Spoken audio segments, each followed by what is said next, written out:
Today we're going to be learning how to make this delicious apple and berry crumble.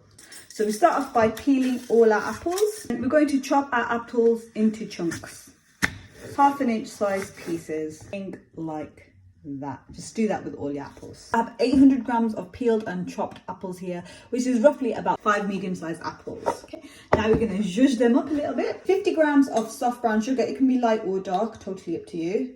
And then 50 grams of your regular white sugar. We're going to add a teaspoon of cinnamon, just a level teaspoon. You can add a little bit less if you don't like it as much. And 1/2 teaspoon of nutmeg. And we're going to give that a good mix. Stir them on a high heat for a couple of minutes. Cover hot and allow them to cook on a medium heat 5 to 6 minutes until they start to get soft. And it should have gone soft compared to before. That's our apple filling cooked. Now we need to put it aside and let it cool whilst we move on to the crumble topping. We need to also get our oven going, so let's preheat our oven.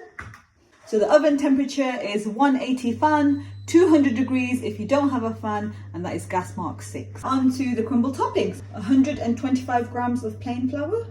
The main thing to remember is that your butter needs to be cold straight from the fridge. So we need 75 grams of unsalted butter. I'm going to cut it into small cubes and then put it into the bowl.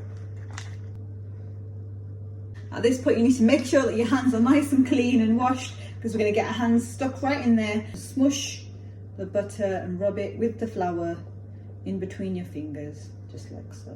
Initial mixture should look something like this, kind of like breadcrumbs.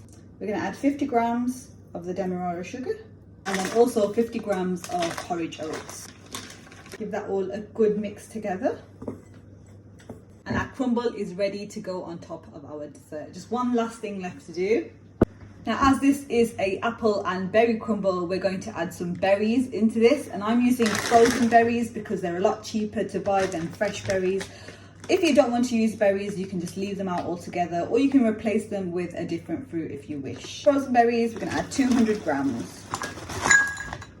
Our apple mixture has cooled down slightly. We're going to go ahead and add in our frozen berries and just mix all that together. Get yourself a baking dish. I'm going to use a Pyrex dish. Put all your filling into your dish, spread it out so it's nice and even. That already smells and looks amazing. Then we're going to make it even better by adding our crumble topping on top. You can just get a spoon or a fork and just spread your crumble out nice and even. And that is now ready for the oven. So we're going to bake this in our preheated oven for about 30 to 35 minutes until the top is nice and golden brown. Bismillahirrahmanirrahim.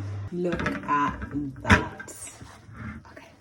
As tempting as it is to dig in straight away, you want to leave it for at least 10 minutes just to settle down. The last thing you want to do is burn yourself. When you are ready to serve, scoop yourself a generous amount of your crumble. Pour a whole load of hot custard over the top. Don't burn your mouth, whatever you do. Wow. You can't go wrong.